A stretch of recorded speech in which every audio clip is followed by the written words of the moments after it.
Dia 11, agora de maio, nós estaremos comemorando 80 anos da história desta igreja. E vai ser num sábado. Sábado às 7, 19h30.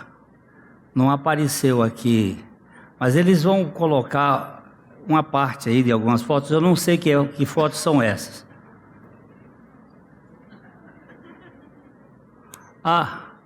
É quando eu assumi o pastorado aqui. Olha o cabelo, peraí, volta lá atrás. Olha o cabelo do Zezé, né? Esse é o templo antigo. Esse eu não conhecia ainda. Quer dizer, eu conheci, mas antes dessa reforma. Aqui, ó, é o templo ali. Londrina tinha nada. Então vocês estão sendo convidados para estar aqui, para ver um pouquinho da história.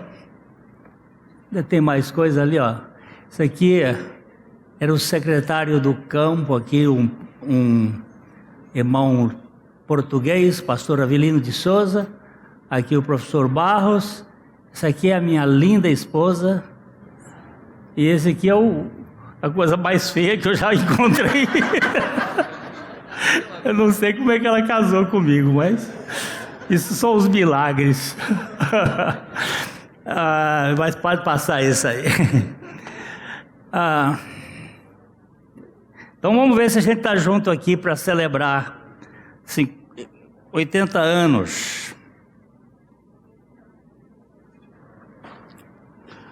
Vamos para João, capítulo 8.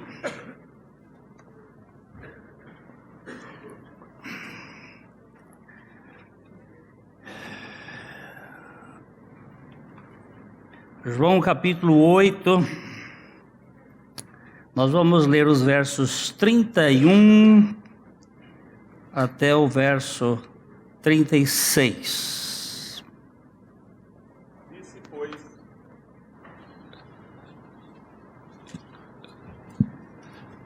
Disse, pois, Jesus aos judeus que haviam crido nele: Se vós permanecerdes na minha palavra, sois verdadeiramente meus discípulos, e conhecereis a verdade, e a verdade vos libertará. Responderam-lhe: Somos descendência de Abraão, e jamais fomos escravos de alguém.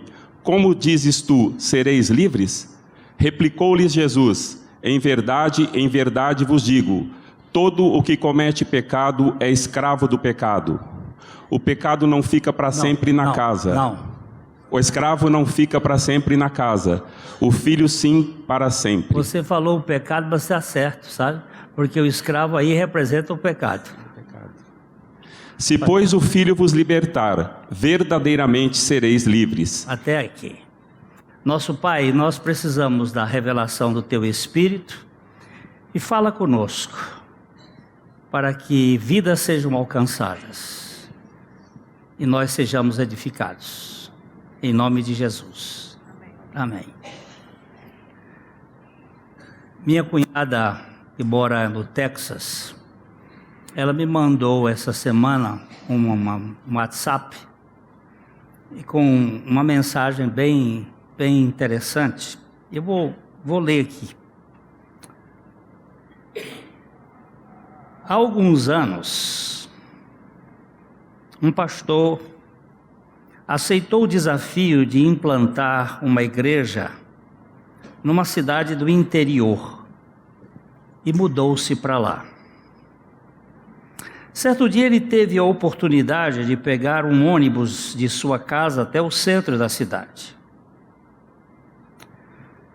Quando ele se sentou, descobriu que o motorista acidentalmente lhe dera 50 centavos acima do seu troco.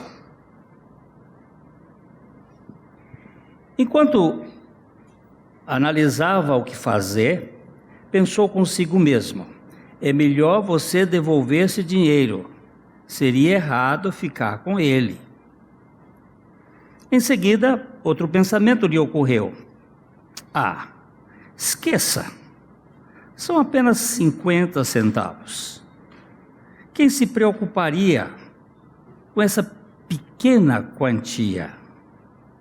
Afinal de contas, a empresa de ônibus ganha muito dinheiro. Eles não vão sentir falta dessa moedinha.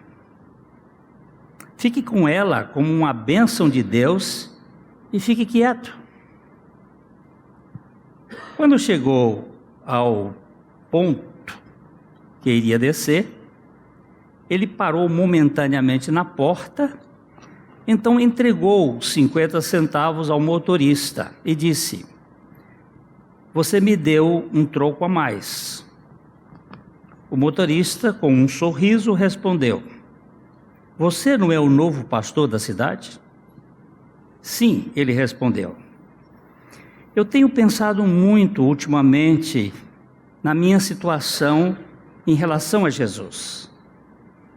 Eu só queria ver o que você faria se eu lhe desse um dinheiro a mais."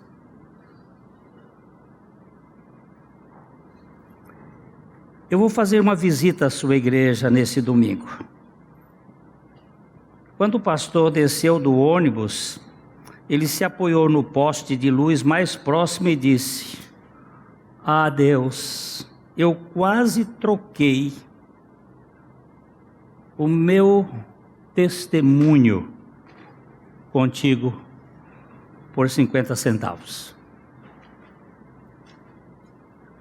Nossas vidas são uma Bíblia aberta que as pessoas vão ler. Este é um exemplo realmente assustador do quanto as pessoas nos observam como cristãos e nos colocarão à prova. É bom sempre a gente ficar observando. E lembre-se, você carrega o nome de Cristo nos seus ombros quando você se declara um cristão. Por isso, tome cuidado com os seus pensamentos. Eles vão se transformar em sentimentos. Leve a sério os seus sentimentos. Eles vão se transformar em palavras. Cuide bem das suas palavras. Elas vão revelar o estado do seu coração. Doce ou amargo. Cuidado com o estado do seu coração, ele vai se transformar em ações. Preste bem atenção às suas ações, elas vão se transformar em hábitos. Cuidado com seus hábitos, eles vão revelar o seu caráter. Cuide bem do seu caráter. Ele vai determinar o seu destino. Cuide também com quem você vai andar e quem você vai dar ouvidos. Isso vai revelar quem de fato influencia a sua vida. Cuide com essas coisas, elas irão determinar ao lado de quem você vai passar a eternidade. E conhecereis a verdade, e a verdade vos libertará.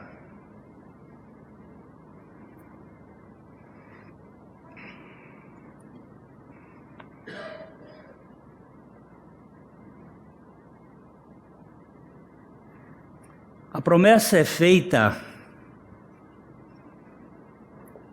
a todo discípulo, deve conhecer a verdade. Esta palavra, ela é muito recorrente no Evangelho de João.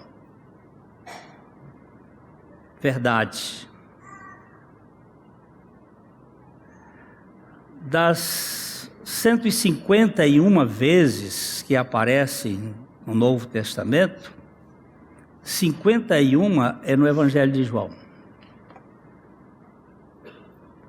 João era pertinentemente implicado com a palavra verdade. Ele registrava frequentemente esta palavra como um retrato tanto do caráter de Jesus quanto da vida cristã. E esta palavra aletheia no grego, ela tem um cheiro, uma origem um tanto hebraica. E na língua hebraica, nós vamos começar por aqui, nós vamos para o Salmo 25, versículo 5, para dar uma olhadinha simples aqui, quando ele diz: guia-me na tua verdade e ensina-me, pois tu és o Deus da minha salvação, em quem eu espero todo dia. Ele usa esta palavra verdade, e aqui nós vamos aplicar o dedo aqui para apertar, e nós temos a palavra aqui que aparece, vamos aqui, essa palavra aqui, emeth, ela é formada com 3 consoantes. A língua hebraica não tem vogais. As vogais foram introduzidas no tempo de Alexandre o Grande, porque é uma língua falada. O hebraico não era uma língua para ser simplesmente escrita. É uma língua que era falada. E ela aqui tem uma conotaçãozinha interessante. Esta primeira letra do alfabeto hebraico. Esta é a letra do meio, e esta é a última letra.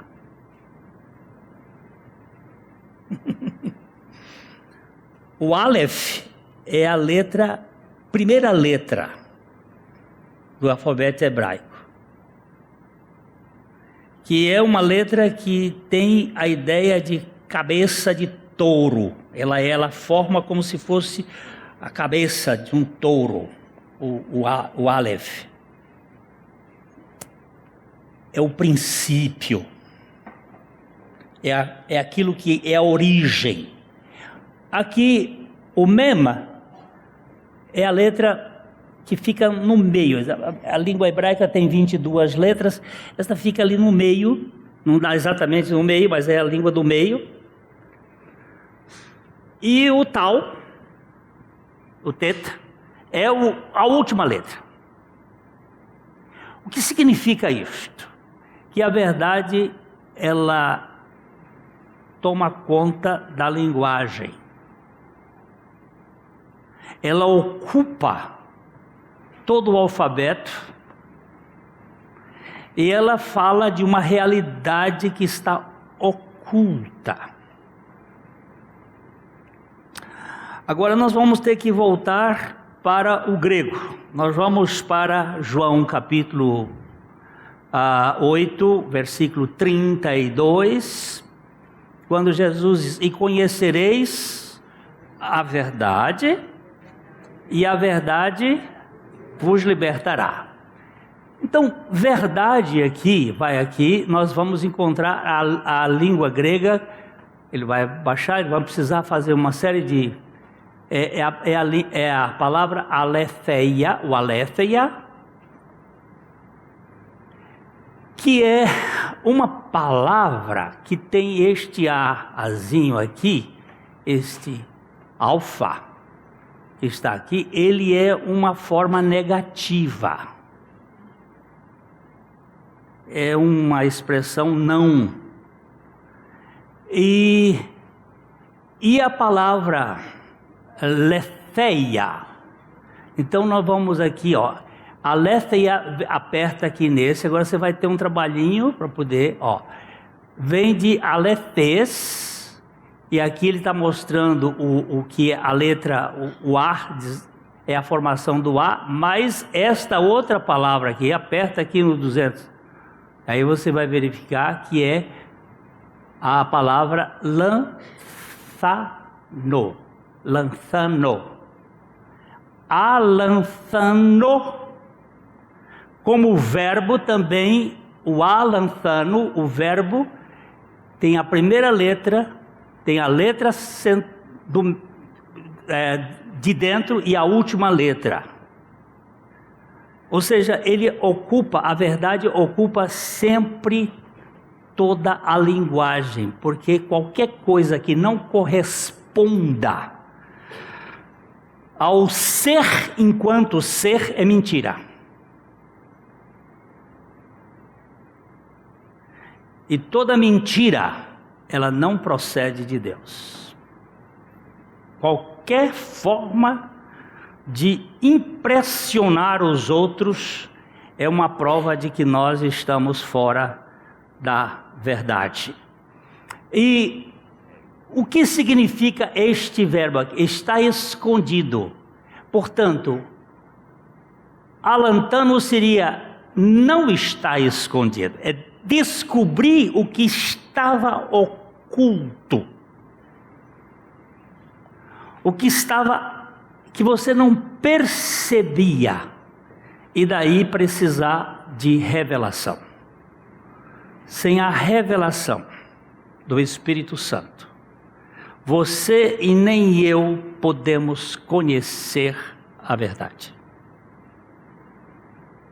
Vamos voltar para o texto. O texto disse, o 31, por favor, o João aí, disse Jesus aos judeus que haviam crido nele: se vós permanecerdes na minha palavra, sois verdadeiramente meus discípulos, e conhecereis a verdade, e a verdade vos libertará. Se vós permanecerdes na minha palavra, eles haviam crido, eram judeus, eram da Judeia, era aquele grupo que fazia oposição ao ministério de Jesus, diferentemente daqueles judeus da Galileia que eram mais aceitavam melhor os atos de Jesus. Estes da Judeia tinham uma certa resistência, e ele vai então diz assim: vocês creram, vocês precisam permanecer na minha palavra, porque assim verdadeiramente vocês serão meus discípulos, e aí vocês vão conhecer a verdade, e a verdade vai libertar vocês. Dos 51 vezes que João fala da verdade, 13 estão neste capítulo.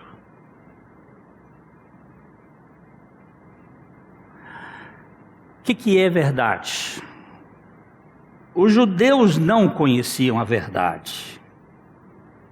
Eles conheciam a letra da Bíblia, do Velho Testamento. Eles eram expert em teologia da letra, mas eles não conheciam a verdade.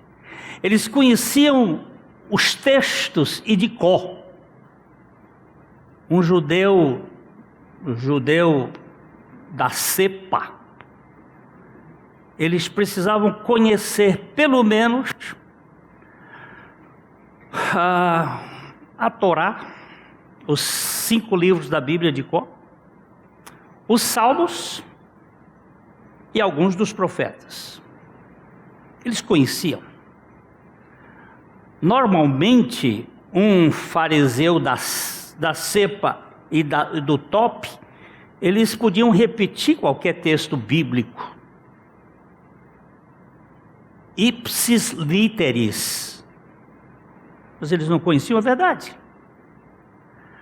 Por quê? Porque a letra mata. Se você ficar no pé da letra, você pode se encher de conhecimento, mas você não vai encher-se com a verdade. Porque a verdade, como a palavra aletheia quer dizer, é algo que estava escondido e foi trazido. E só pode trazer esta revelação o Espírito de Deus.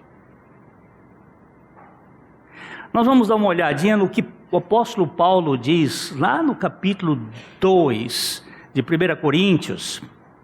1 Coríntios capítulo 2, nós vamos dar uma olhadinha. Vamos começar. Eu não sei por que eu não quero começar no começo. Vamos começar no começo? A gente vai andando bem devagarzinho. É um texto longo, mas um texto bem interessante. Eu, irmãos, quando fui ter convosco, anunciando-vos o testemunho de Deus, não o fiz com ostentação de linguagem ou de sabedoria. Olha, ele tá falando aqui, nós vamos passear no texto. Eu gosto de ler a Bíblia desse jeito. Não ler a Bíblia de carreirinha, como o Zeca Diabo da novela No Tempo que ele diz que as pessoas lêem de carreirinha, você não para ver. Eu gosto de ler a Bíblia como quando eu ando num jardim. Eu gosto de parar e ver aquela planta que está ali, ver o nome da planta embaixo, quando foi plantada. Tem uns jardins na Europa, nos Estados Unidos, que tem essa capacidade da gente ver as plaquinhas que estão ali. Não andar correndo. Tem gente que lê a Bíblia muitas vezes, mas não absorve. Então vamos devagarzinho.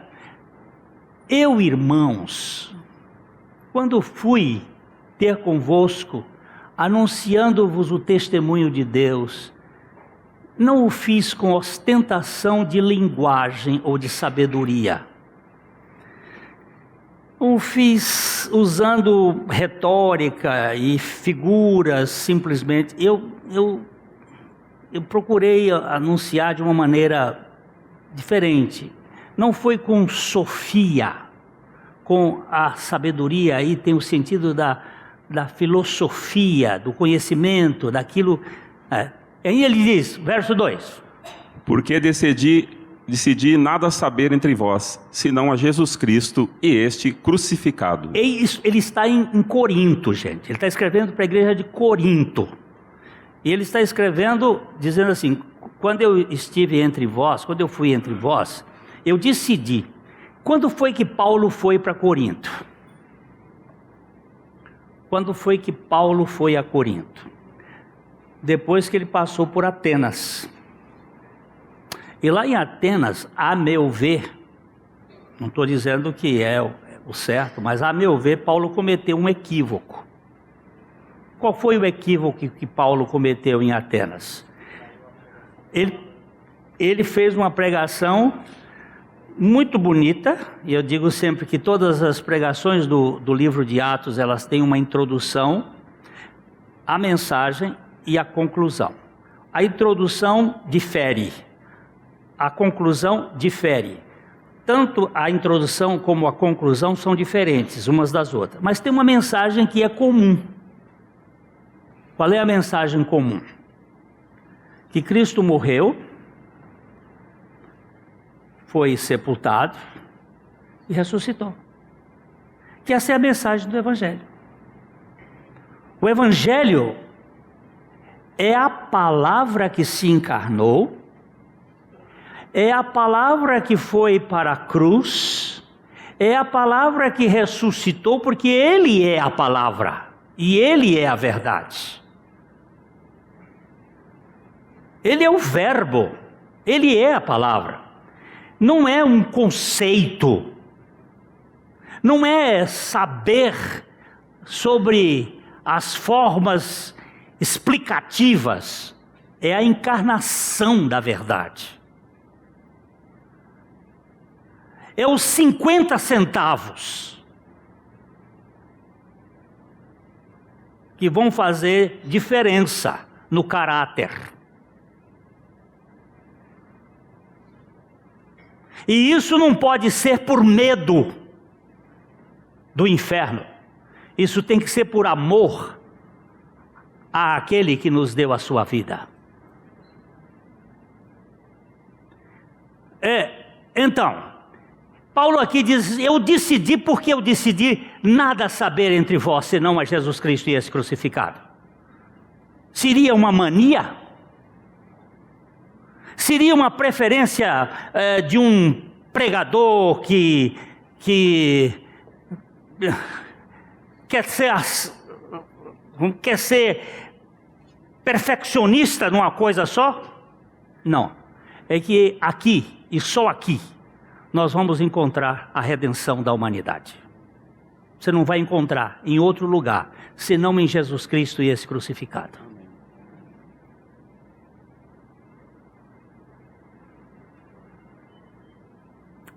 Então, versículo seguinte. E foi em fraqueza, temor e grande tremor que eu estive entre vós. A minha palavra e a minha pregação não consistiram em linguagem persuasiva de sabedoria, mas em demonstração do Espírito e de poder. Ele fala essa demonstração do Espírito e de poder, porque o poder de Deus, e eu vou aqui admitir a minha inclinação. Eu li há 2 semanas atrás, se é há 2 semanas tem que ser atrás, desculpa o português. Há 2 semanas eu li, eu não sei como ele calculou, mas um cientista disse que há mais estrelas no universo do que toda a areia das praias do mundo.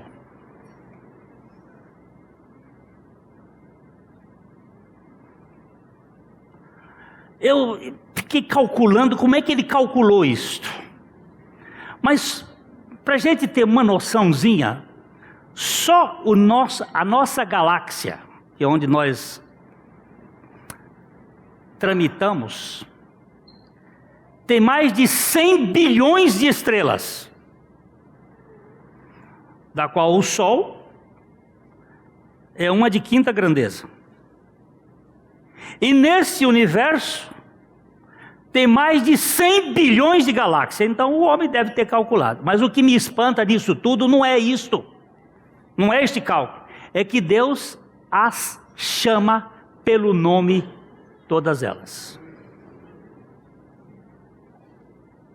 Aí minha cabeça tem que dizer o seguinte: eu tenho que curvar-me e beijar a mão, porque é isso que significa adoração, diante da grandeza desse Deus.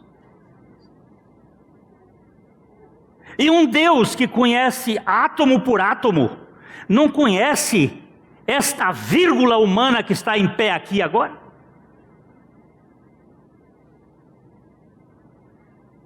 Qual é o detalhe que está fora de Deus?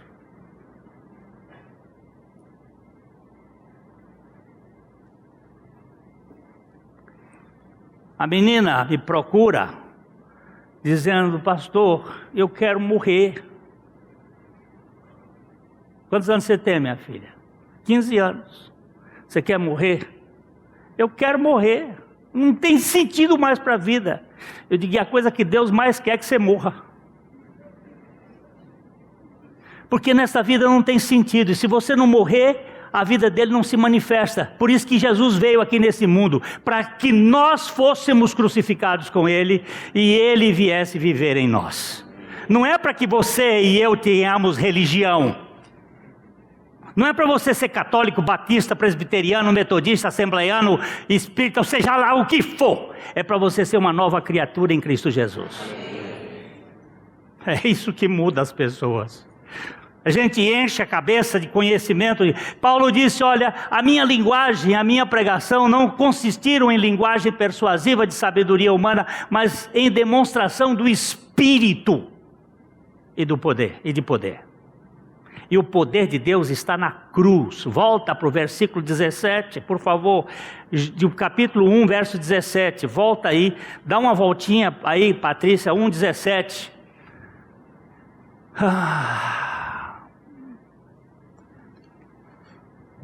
Porque não me enviou Cristo para batizar, mas para pregar o evangelho, não com sabedoria de palavra, para que se não anule a cruz de Cristo. Por que ele diz que não pode pregar o evangelho com sabedoria de palavra? Para não anular a cruz de Cristo. Agora vamos para o verso 21. Visto como, na sabedoria de Deus, o mundo não o conheceu por sua própria sabedoria, aprove a Deus salvar os que creem pela loucura da pregação. Agora desce um pouquinho para o versículo 20. Onde está, ó sábio? Onde, ó escriba? Onde, ó inquiridor deste século? Porventura não tornou Deus louca a sabedoria do mundo? Agora vem o versículo 19. Pois está escrito: destruirei a sabedoria dos sábios e aniquilarei a inteligência dos instruídos. E agora o versículo 18. Certamente a palavra da cruz é loucura para os que se perdem, mas para nós que somos salvos, poder de Deus. Onde é que está o poder de Deus? É o poder da criação maior? Não. O poder maior de Deus está no poder da redenção do homem. Na loucura da cruz. Ele foi totalmente poderoso, mas quando ele teve que se submeter à cruz para salvar um crápula como eu, é um poder que não dá para explicar. Então Paulo estava certo. Eu decidi nada saber entre vós, senão a Jesus Cristo. Vamos voltar agora para o capítulo 2, versículo 5.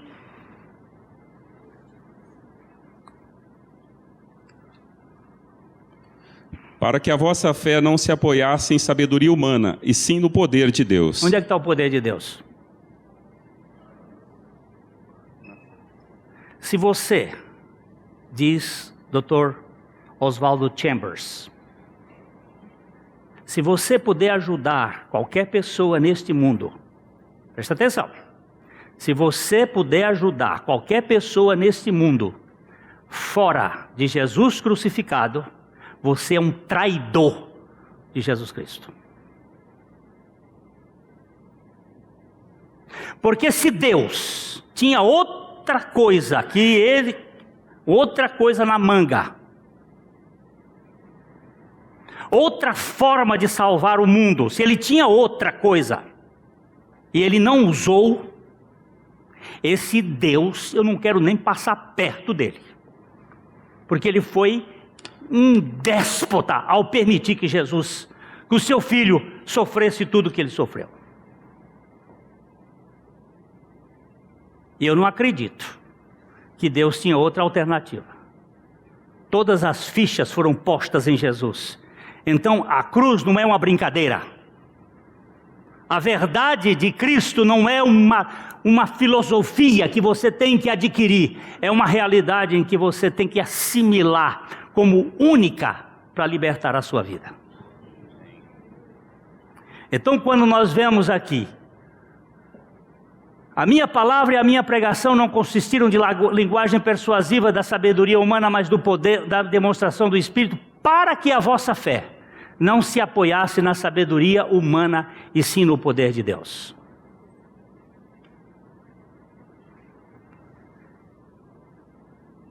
Vamos subir um pouquinho.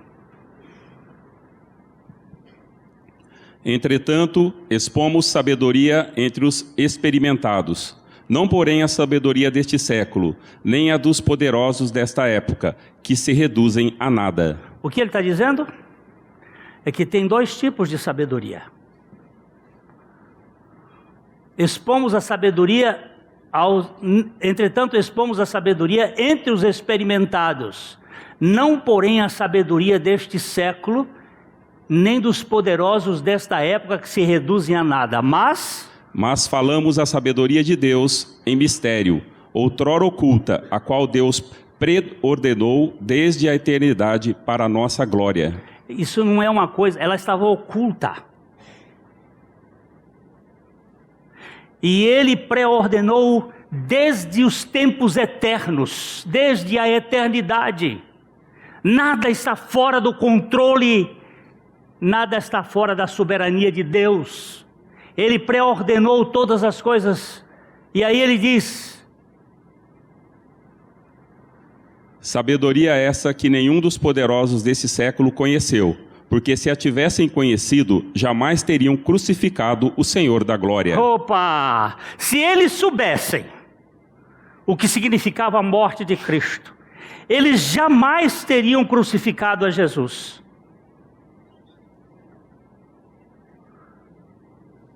Porque naquela aparente derrota estava a total vitória. Quando eles estavam crucificando a Jesus, se o diabo soubesse que ali era a derrota dele, ele não teria permitido. É assim que eu entendo o que o Paulo está dizendo. Sabedoria que nenhum dos poderosos deste século conheceu. Porque se a tivessem conhecido, jamais teriam crucificado o Senhor da glória. Mas, como está escrito, nem os olhos viram, nem os ouvidos ouviram, nem jamais penetrou em coração humano o que Deus tem preparado para aqueles que o amam. Entendeu? Mas, como está escrito, não é pela visão, não é pela audição, não é pelo entendimento humano, mas é por revelação do Espírito Santo. O Espírito tem que revelar, senão você vai ficar sob o domínio da mentira de Satanás. E a mentira de Satanás, como vimos hoje de manhã aqui, ela está dentro da igreja, com o joio, com o falso, com aquilo que aparenta ser, mas não é. Está agarrado no solo, não se dobra e é xoxo, é vazio, não gera grãos, é uma aparência. Indo um pouquinho mais para frente, mas Deus nolo revelou pelo Espírito, porque o Espírito a todas as coisas perscruta, até mesmo as profundezas de Deus. Mas Deus revelou pelo Espírito.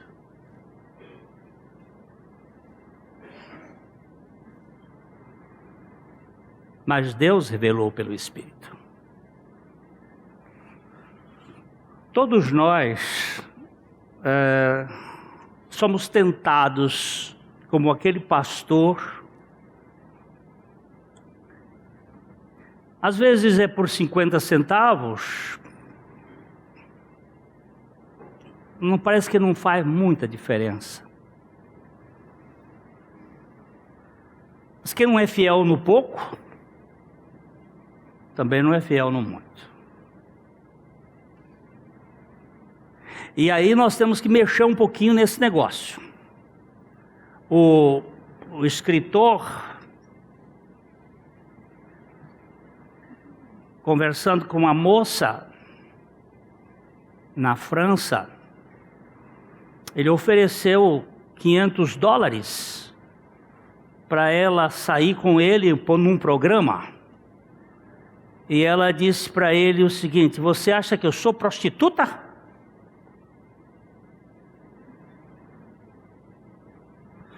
E ele disse: e por $100.000? E ela disse para ele: por $100.000 nós podemos conversar. E então ele respondeu: prostituta você é, o preço é que é muito alto.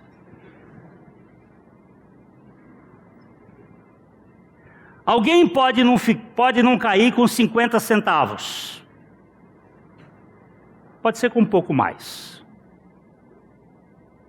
Mas aí está a natureza humana. E essa natureza precisa ser trabalhada. Eu não tenho nada para oferecer a Deus, a não ser os meus pecados.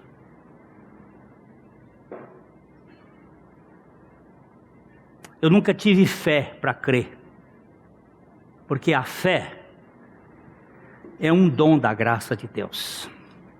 E Jesus é o autor e é o consumador da fé. A única coisa com que eu entrei para a minha salvação foram os meus pecados. Nada mais.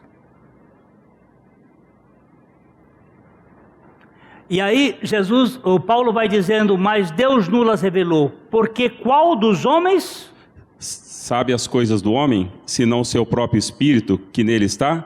Assim também as coisas de Deus, ninguém as conhece, senão o Espírito de Deus. Ninguém conhece, senão o Espírito de Deus.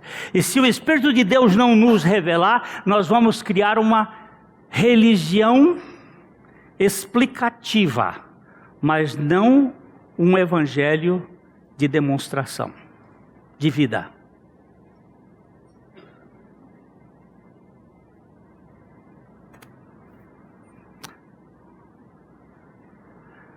E conhecereis a verdade, os libertará. Libertará de quê?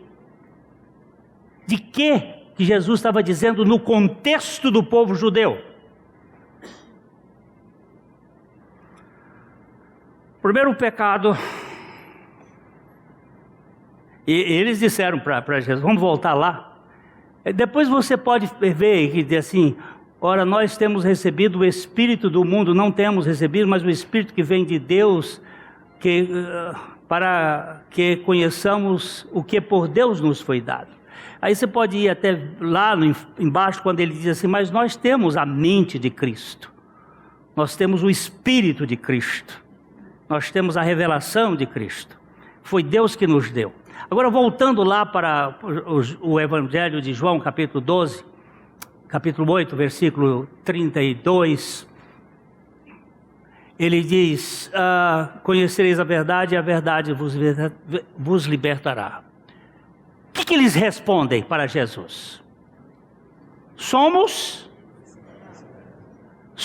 descendência de Abraão e jamais fomos escravos de alguém. Como dizes tu, sereis livres. A palavra descendente ali somos do esperma, somos da semente de Abraão.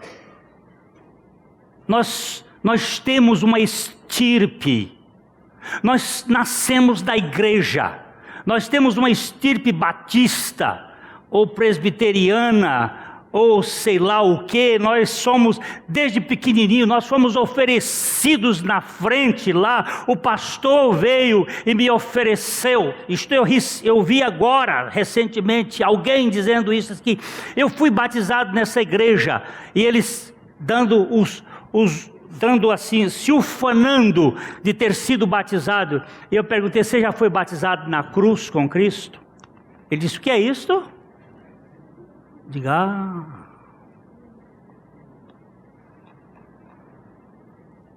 dos 9 batismos ele estava dando valor a um só, o da água. Mas o ladrão na cruz não foi batizado na água, mas ele foi salvo.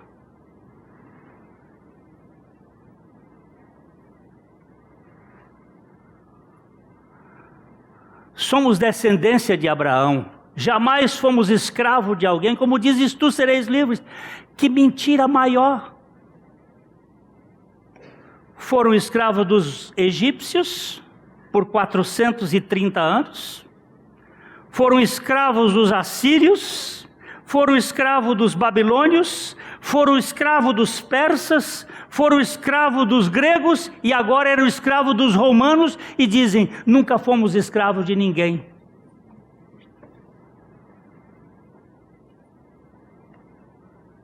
Uma senhora me disse assim, eu nunca pequei. Eu digo, como? Ela disse, eu nunca pequei. Eu digo, qual é o pecado que a senhora nunca pecou? Ela disse, eu nunca matei, nunca roubei, nunca adulterei. São sempre estes. E eu disse, já cobiçou alguma coisa, que é o último? Ela parou e disse, esse eu já. Eu digo, então, nós estamos aí, porque quem tropeça num, derruba todos. Isso aqui é como aquele jogo de dominó. Você bate numa, brrr. Quem pode estar perante Deus, perante a lei? Era o segundo pecado deles. Um era a incredulidade. A segunda era o legalismo. O terceiro era a superstição. Você quer saber como é que um judeu fazia a lei? 613 mandamentos.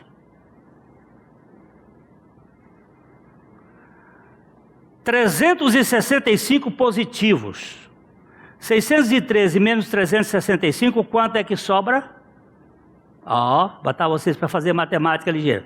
613 mais 365, 248, né? É isso? Eu não estou errado. Positivos, mais negativos do que positivos. Porque nós vivemos do negativo. Porque a lei nunca foi salvífica. A lei não é salvadora, a lei é diagnosticadora. Ela vai diagnosticar quem nós somos.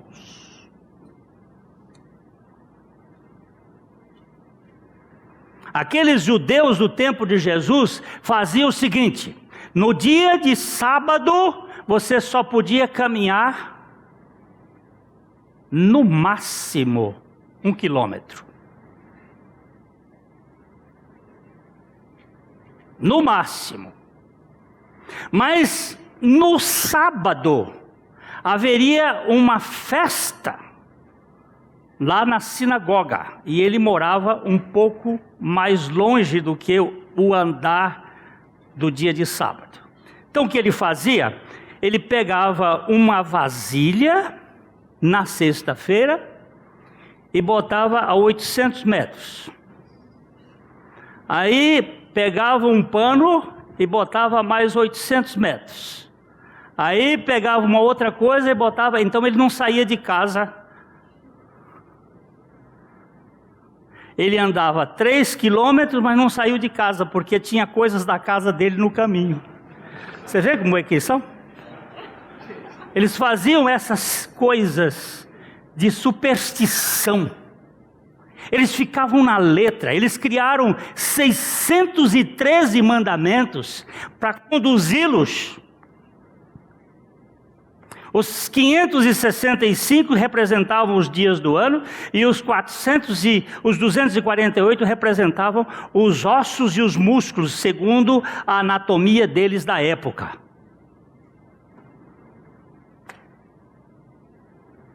Mas cada dia do ano tinha um negativo para você não. Eles eram incrédulos. Eles eram... Qual foi a outra palavra que eu dei? Legalistas. Eles eram supersticiosos. E eles eram endemoniados. Como? Você está dizendo que eram endemoniados? Jesus disse que eles eram filhos do demônio.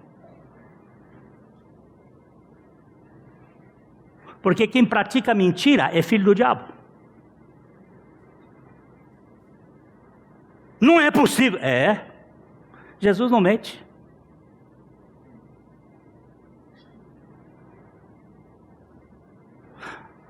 Vamos lá. Olha aqui. Sobe um pouquinho mais. Aqui, ó. Ele diz assim: em verdade, eu digo que todo que comete pecado, é escravo do pecado.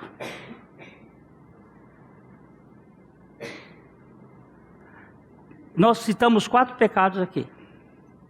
Qual foram? Incredulidade. Eles criam? Eles não criam. Outro pecado qual foi? Legalismo. A lei para eles eles viviam tentando cumprir a lei, mas eram supersticiosos e eram governados pelos demônios. Olha, vamos rapidinho para a gente terminar, ok? O escravo não fica sempre na casa, o filho sim para sempre. Se, pois, o filho vos libertar, verdadeiramente sereis livres. Ele diz agora, se o filho libertar vocês, vocês vão ser livres. Eu não conheço uma libertação maior do que foi a de Saulo de Tarso. Um judeu praticante de todo aquele ritual, um religioso daquele jeito, ele ganha de Pedro, de João e de Tiago, que viveram com Jesus 3 anos e meio, ele que não esteve com Jesus esse tempo fisicamente, ele mudou. Ninguém conhece Saulo, você não vê nenhum traço de Saulo em Paulo. Paulo é outro homem. Considerei tudo como esterco por causa da sublimidade de Cristo Jesus. É um homem sem preconceito, era um homem de dependência do Senhor Jesus Cristo. Quem vivia nele era Cristo. Não vivo mais eu, mas Cristo vive em mim. Quando Pedro tergiversou, quando Pedro agiu com dissimulação lá em Antioquia, ele meteu o dedo na cara dele e disse: quando você chegou aqui, você comia com os gentios, você se portava como gentio, agora porque vieram alguns judeus da parte de Tiago, você foge, você se tornou reprovável. É nesse contexto que ele diz: porque eu pela lei morri para a lei, para viver para Deus, eu estou crucificado com Cristo, e vivo não mais eu, mas Cristo vive em mim. É neste contexto de colocar a lei no lugar da graça.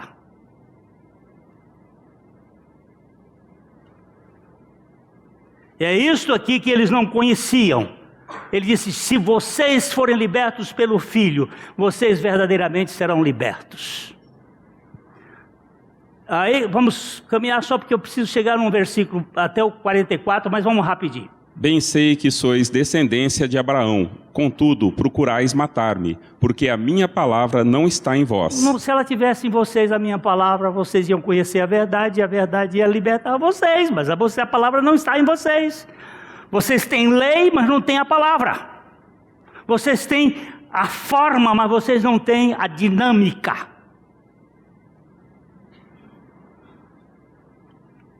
E aí? Eu falo das coisas que vi junto de meu pai. Vós, porém, fazeis o que viste em vosso pai. Ele aqui já botou o dedo no problema. Eu falo o que eu vi no meu pai, mas vocês fazem o que você vê no pai de vocês. Aí eles vão rebelar-se, quer ver? Então responderam-lhe: nosso pai é Abraão. Disse-lhes Jesus: se sois filhos de Abraão, praticai as obras de Abraão. Quais foram as obras de Abraão? Um tostão para quem acertar, não é 50 centavos. Fé. Quem foi que falou? Foi você? Fé. A obra de Abraão é fé. E de onde vem a fé? Vem da palavra. Deus, sai da tua terra, da tua parentela, vai para um lugar que eu te mostrarei. Pop!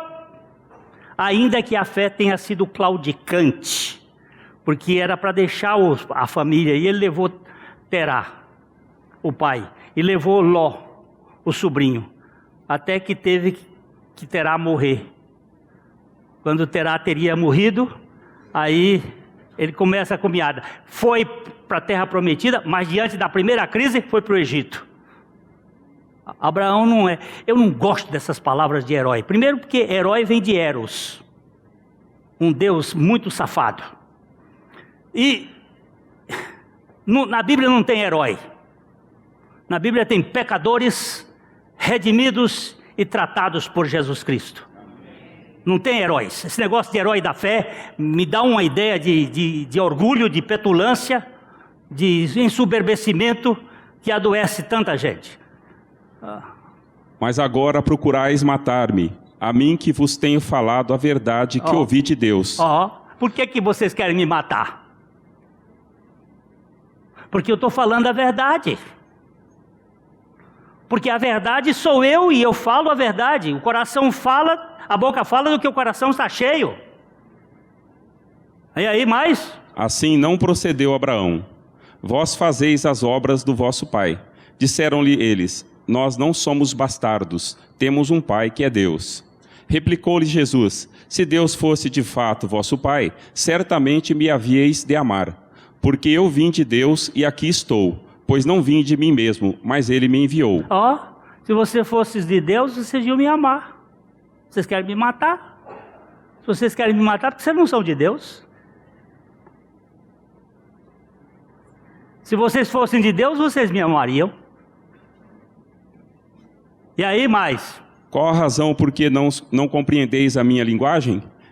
E por que sois incapazes de ouvir a minha palavra? Por que vocês não ouvem a minha palavra? Porque vocês são incapazes de ouvir? Porque vocês não dependem do Espírito Santo, vocês estão querendo depender. Vamos estudar a Bíblia. Por favor, entenda. Eu tenho que estudar a Bíblia. Mas eu não tenho que estudar a Bíblia tentando buscar na Bíblia a minha própria interpretação segundo os meus conceitos. Eu tenho que estudar a Bíblia ouvindo o sotaque do Espírito Santo. Revela aqui. E se nesta revelação não tiver a pessoa de Jesus Cristo e a sua obra, eu tenho que desconfiar. Porque todo o processo redentivo de Deus está na pessoa e obra de Jesus Cristo. Amém. Não vai encontrar em nada mais. Um pastor no Chile, espero que a Sandra e o Ulisses estejam ouvindo lá no Paraguai, lá no Chile, em Valparaíso, há 3 anos atrás, há 3 anos, ou atrás, há 3 anos,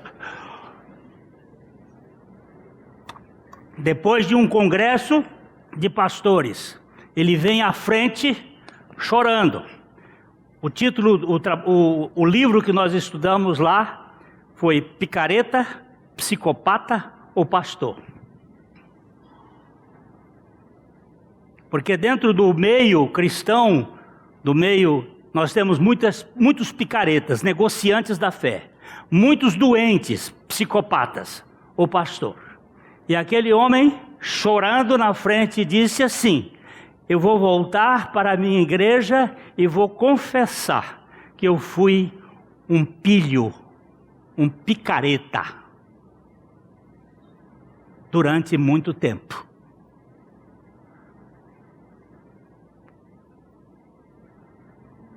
Eu fui um pilho.